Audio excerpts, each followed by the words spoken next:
Good morning. Good morning. Good to see so many of you here this morning. If you're a guest with us, we are honored that you're here. I know we've got quite a few that are out traveling today, and we've probably got some that you're here because of Thanksgiving upcoming, and we're glad that you're here. I hope that, I know we have quite a few that will begin traveling this week and to be with family, and I hope you stay safe and that you'll eat something for me and have a lot of good time spent with family. We are going to begin this series, and we're looking at, in Matthew chapter 1, we're calling it Family Tree, because this time of year, especially the next time you and I get to see each other, on next Sunday, Christmas will really kind of be kicking into high gear. And we'll be seeing tons of, even more than we are now, trees, and we'll begin to put our trees up in our homes and do a lot of this kind of thing. But believe it or not, the imagery of the tree is one that we see all throughout Scripture even. And certainly we see the family tree of Jesus presented to us one place in Genesis or in Matthew chapter 1. We see it in Luke chapter 3 also. But we're going to take a look at Jesus' family tree through the next couple weeks together. When you and I think of trees, I think this is the image that most of us conjure up. We think of Rockefeller Center.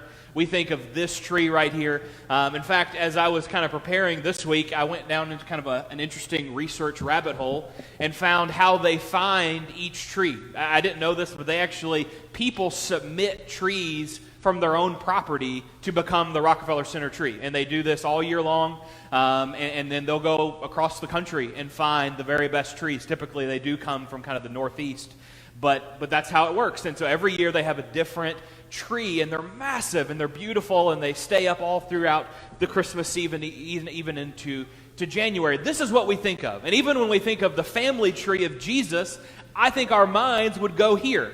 We think this is the Son of God. This tree must be the most beautiful tree, if we think of a literal interpretation, that ever could be.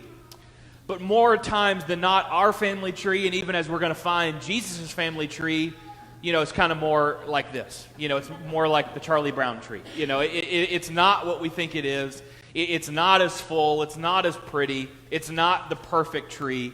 And Matthew kind of leans into this idea. He says, this is the line of Jesus. He includes women in there, which would have never happened traditionally at that time. And he includes the people that had flaws. These were not perfect people by any means. And I think we can learn a tremendous amount as we kind of look through just a few of the folks that are mentioned in that family tree. So if you would, open your Bibles, open your hearts, open your minds with me this morning. And we're going to go back to the book of Genesis, chapter 32. And I want to give you a little context before we actually jump into Matthew 1 and read about the first guy we're going to study in this series. I want to give you some context leading into reading about this genealogy. Because even as we've talked about the tree and all these kind of things, I still think you're going to have in your mind that if this is Jesus' lineage, these guys must be perfect. These gals must be perfect. So I want to kind of put the cart before the horse and read you a little bit about the first guy we're going to study together. It's a guy named Jacob of the Old Testament. And Jacob is a really interesting man that has some kind of ups and downs in his life. We're going to look at that this morning. But let's look in Genesis 32, and let's start in verse 22 and read down to verse 28. It says, the same night he arose and took his 2 wives. You probably have some questions. We'll touch on that. His 2 female servants and his 11 children. It gets more interesting. And he crossed the ford of the Jabbok River. He took them and sent them across the stream and everything else that he had, and Jacob was left alone. And a man wrestled with him until the breaking of the day. When the man saw that he did not prevail against Jacob, he touched his hip socket, and Jacob's hip was put out of joint, and as he wrestled with him. Then he said, let me go, for the day has broken. But Jacob said, I will not let you go unless you bless me. And he said to him, what is your name? And he said, Jacob. Then he said, your name shall no longer be called Jacob, but it shall be called Israel. For you have striven with God and with men and have prevailed. This is a kind of the end of the story. We started at the very end, and we're going to work our way backwards. But I wanted you to keep this imagery in the back of your mind. At this point, and we won't get too far ahead of ourselves, but Jacob has been running his entire life. We'll look this morning that Jacob was and really to no fault of his own, his family was this way. He was a manipulator. He tried to control every situation in his life. And at this point, he was on the run from his brother, and he was on the run from his double father-in-law. We'll get to that in a minute. But he was on the run from everyone and everything, and ultimately would never let God intervene. God tried multiple times to get in the life of Jacob and say, if you will just let me have control, I can make this easier. But of course, Jacob wouldn't do that. And so he finally got to this point where God had gotten him so low, and that he literally, and we don't know exactly when we read about a man came. Some think that that's Christ. Some think that that is God's. Either way, it might be an angel. No matter who it is an angelic, divine being of some sort that came and wrestled with Jacob and finally said, you're not going to be called Jacob anymore. I am going to wrestle this out of you. You're now going to be called Israel. And from this point on, Jacob begins to yield to God more, and God begins to use him in some very interesting ways. But I want to look back at the beginning of Jacob's life so you kind of see what led to this, because that is the story that we want to focus on. If you look in Matthew 1, this is going to kind of start our series together. It says, this is the genealogy of Jesus, the Messiah, the son of David, the son of Abraham. Abraham was the father of Isaac. Isaac was the father of Jacob. Jacob was the father of Judah and his brothers. So the man that we just read about in Genesis 32, this guy that had to literally wrestle with God in some form to get to where where God needed him to be, is one of the first people mentioned in this genealogy. We're going to look here, and Jacob, as I read through the life of Jacob, this is what I kept coming back to, and this is a point on your outline if you're taking notes. Jacob is an unqualified hero in God's story. Jacob is a man that is used by God but doesn't really deserve it on paper. For the life of me, I can't figure out why God continually wanted to use Jacob. But he did, and this represents a lot of the folks on this genealogy. There are some amazing ones, and there are some that are kind of like Jacob that, just like you and me, they're members of our family tree that, they're there. We know they're family and we have to love them, but, that they're ornery as the day is long.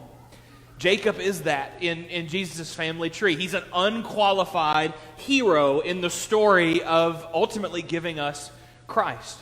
If you look in Genesis 25, this is the very beginning of Jacob's story. God spends a tremendous amount of time through the book of Genesis. Genesis 25 to about Genesis 48, 49 is where we're going to see basically the birth all the way to the death of Jacob, one of the few Bible men that we kind of have most of their life in terms of the highlights. But it says, after this, his brother came out with his hand grasping Esau's heel. So Jacob was a twin to his brother Esau, and they were born, and this is kind of what Jacob is beginning to be known for. We sort of joke about this, but this really starts the pattern for Jacob. He is always trying to control his situation. Even when he is being born, he is grasping Esau's heel, and all I can read this as is he's wanting to pull Esau back in and say, I want to be first. I want to be the firstborn. You get back in here. But it says he grabbed Esau's heel, and so he was named Jacob. Isaac was 60 years old when Rebekah gave birth to them. So when we look at Jacob, even from the very beginning, and you go back and look at the Hebrew, what Jacob, the name, Jacob means deceiver or manipulator. And different translations translate this a little bit differently, but the idea is still always the same. Jacob in the Hebrew at that time meant that he was trying to control. He was a controller. He was a deceiver. He was a manipulator. And this was ultimately going to prove true because when he got into this family, by the time he got old enough, his father was blind and didn't know exactly what all was going on, and his mom didn't make it any better. She let him do a lot of these kind of things. He and his brother were constantly at odds. They were a dysfunctional family. They were like our families in many ways. They had flaws, but God used them in some special ways. Let's look together in Genesis 25, just a few verses later than from what we just read, because I want to show you the two places where Jacob is running from.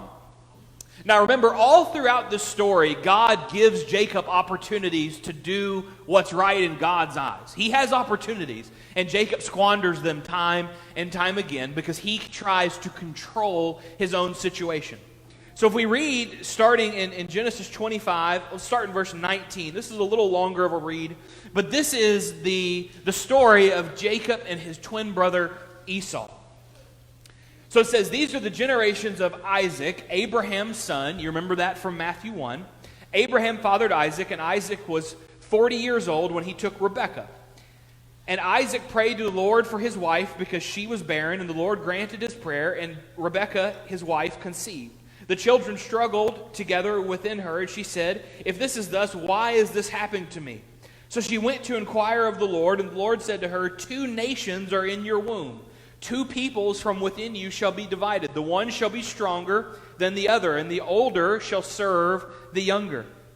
When her days to give birth were completed, behold, there were twins in her womb. The first came out red, all his body like a hairy cloak, so they named him Esau. Afterward, his brother came out with his hand holding Esau's heel, so his name was called Jacob. Isaac was 60 years when she bore them.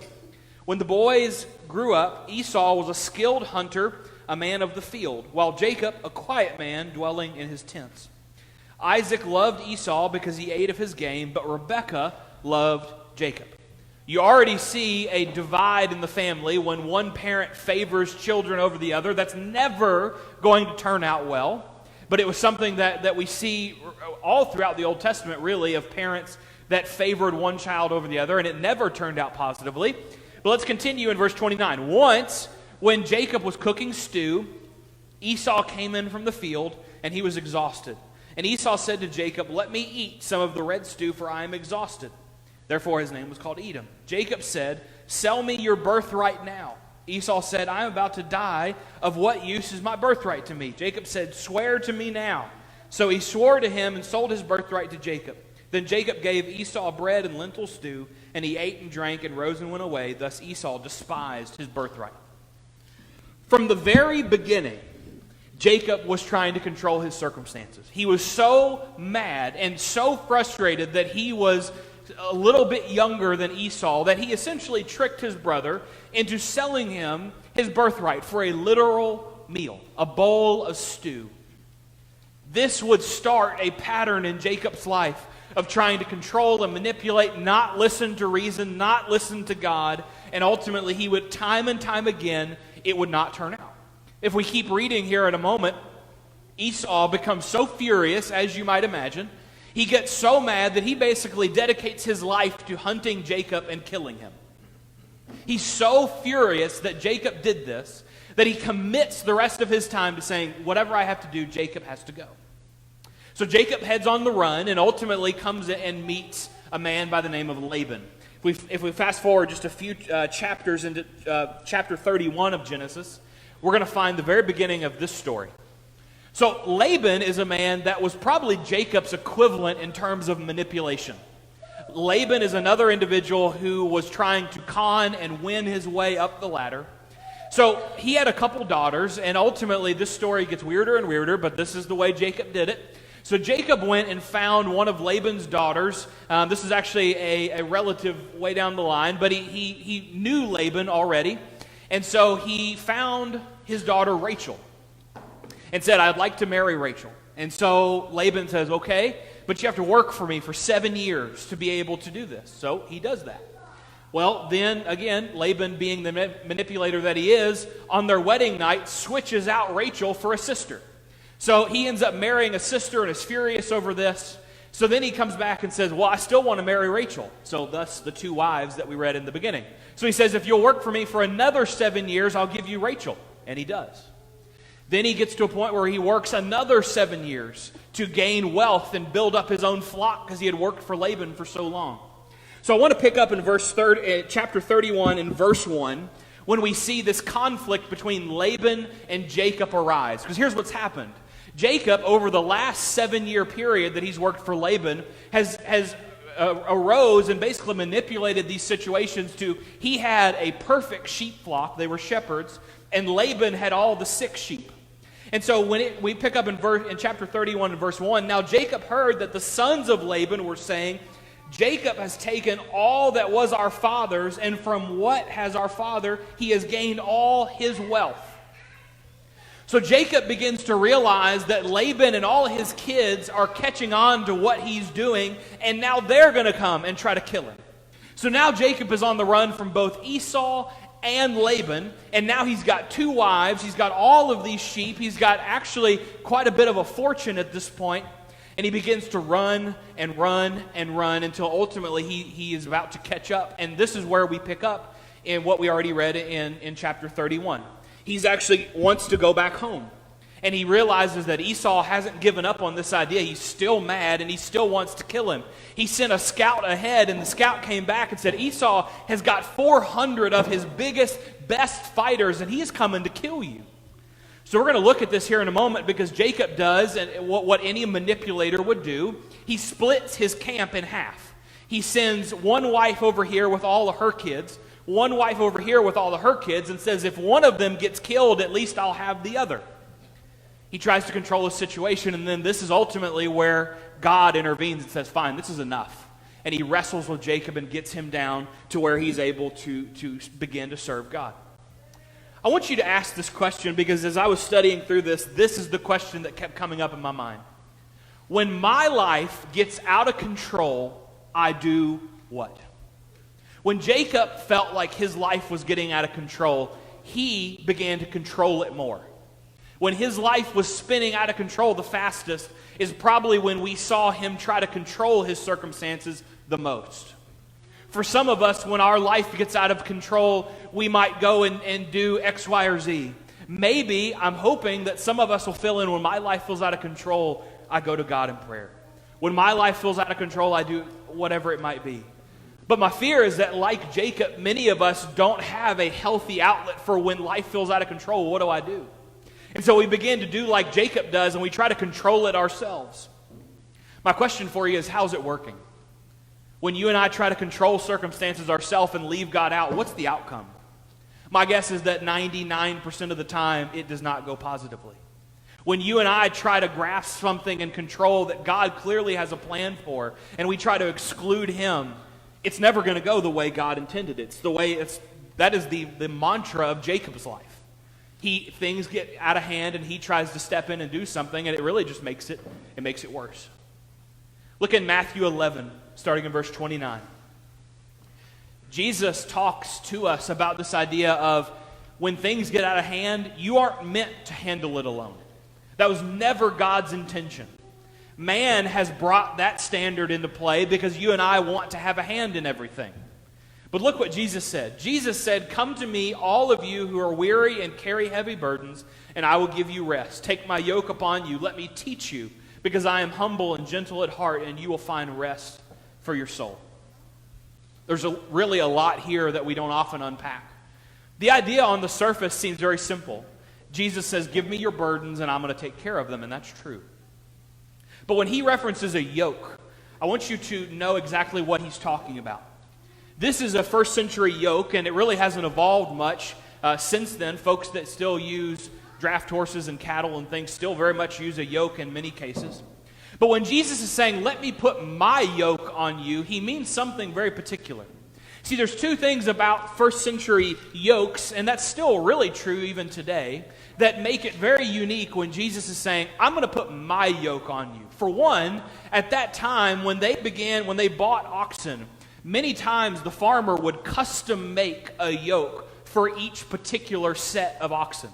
If you were to put one yoke on a different set, it might sort of fit, but it oftentimes would rub, and the cows would get really uncomfortable, and they wouldn't work as productively as they could because it wasn't made for them. And then secondly, when a new animal would be added to this pair, they had a way to work these yokes to where the bigger, the healthier ox would really be able to take almost all of the burden and basically just have the other one here to learn. They would transition it in a way where one ox would do most of the work and the other one would just get used to having a yoke on its back, and then would transition over time to where it would begin to be more of a 50-50 joint pair. So when Jesus says, let me put my yoke on you, what he's saying is, I've got a custom fit yoke. It's not going to rub. This is going to fit you perfectly. But then he also says, let me put the heavier side on me. Let me carry the heavy burden. And let you stay here and guide and be with me during this process. But I'm going to take the heaviest part of it. See, that's what we don't often read into when we read about this. Jesus is not just saying, lay your burdens at my feet. He is saying that. But he's saying more of, let your life be in a way that let me carry the heavy plow. You're going to be involved. You're going to be here. But it's not your job to carry this. It's not your job to plow this field alone. I'm here to do the heavy work. You're just going to be involved to be with me, to learn, and to be guided along the way. And that's the job that we have, as to be with Christ in that condition. When we read in this, it says, I'm going to give you rest. I want you to realize this. Rest is not inactivity. Rest is a condition that our soul is in.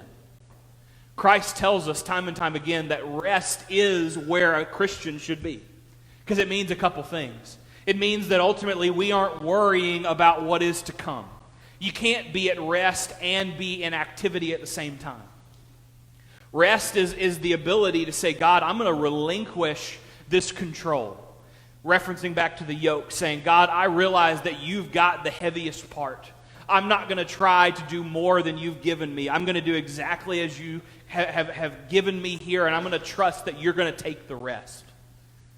Rest is not inactivity, it's a condition of our soul. If we look in Isaiah chapter 40, this is a verse that we read about a lot, but I want you to look a little deeper than we might normally look. It says, but those who trust in the Lord will find new strength. They will soar high with like the wings like eagles. They will run and not grow weary. They will walk and not faint. Have you ever wondered why eagle gets used in particular? You know, I began to think about this. I had never really considered this idea, but I was reading earlier in the week, and they said, every bird is different. There's a lot of birds that fly. There's a few that don't, but most do. Growing up in Kentucky, we've got a lot of doves in Kentucky, and then if you go out west, they've got quails and things like that. They're flying animals, but they take about 1,500 flaps to move like 5 feet. They're tiny little things that they don't move quite as fast as, but you ever see like on TV an eagle fly? It flaps one time and it's off. It doesn't have this constant sense of I have to go, go, go, go, go. It knows what it can do, and it knows its place, and it does one flap, and it's off. You and I oftentimes are just like a quail or like a little dove. We flap 1,000,000 miles a minute to try to get a certain place, when if we would just allow God to step in and do it for us, we'd be far more like an eagle. We'd flap one time and say, God, you take me. Wherever you're going to guide me is where I'm going to go. This is, I think, why the imagery of an eagle gets used here, because when we're trusting, see, this verse is all about trust.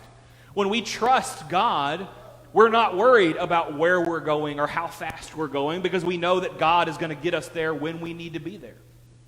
But you and I often, we don't fly, we flap. We flap like a quail because we try to do it on our own.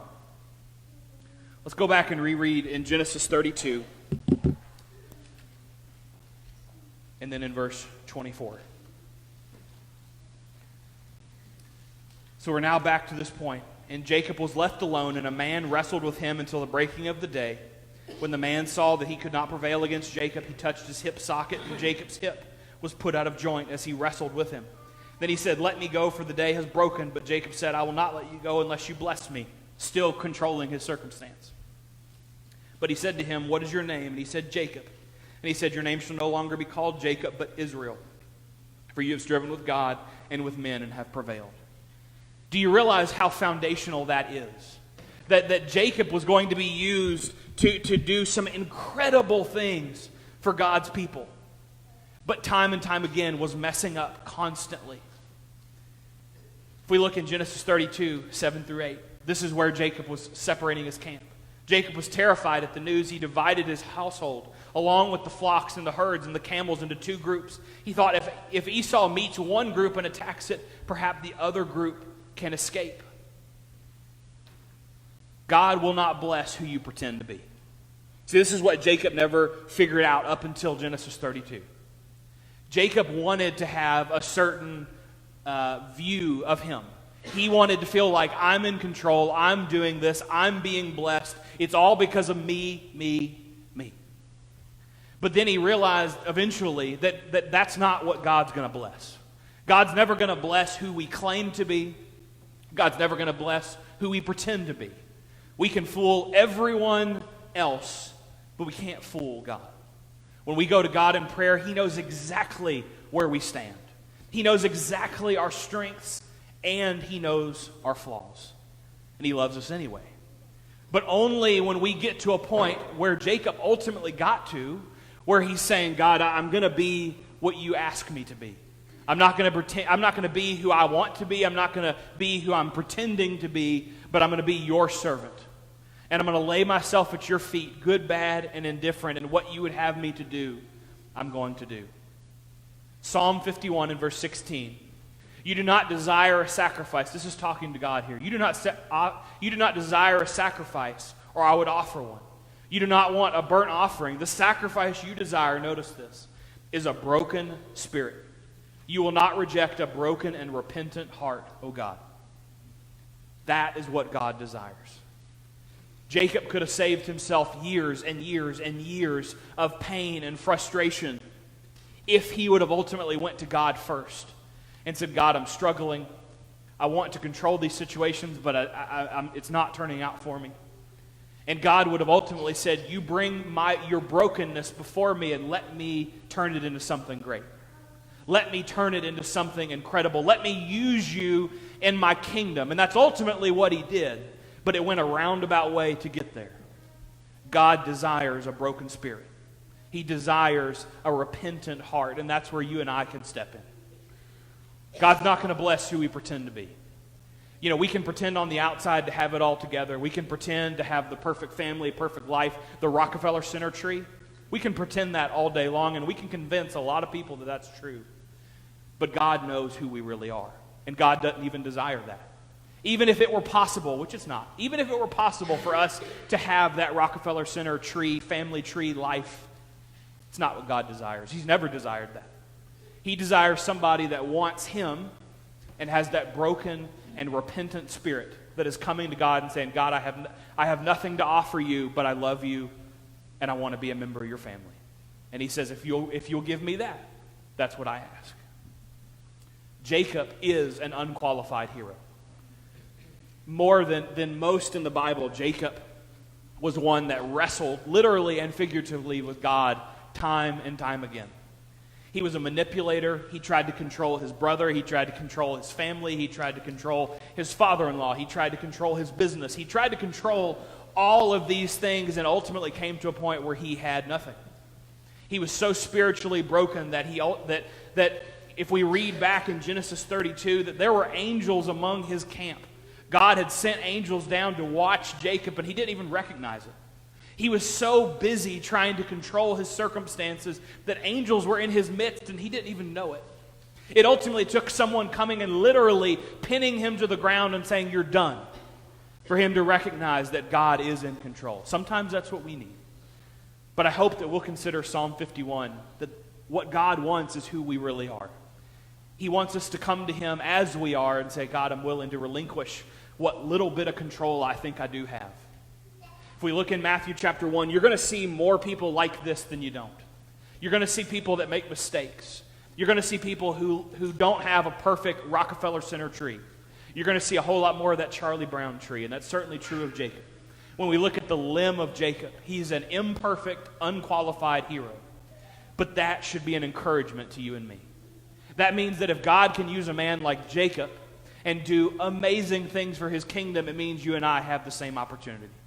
It means that because we are just like Jacob and we are a crooked, bent limb of God's tree, that we're still able to be used, we're still able to produce fruit, we're still able to be a servant of His if we're willing to relinquish control. This morning, if you're not a Christian, then we want to extend that invitation to you.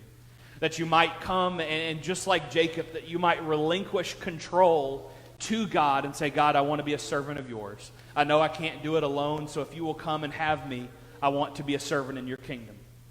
If that's you this morning, we want to give you that opportunity to do so.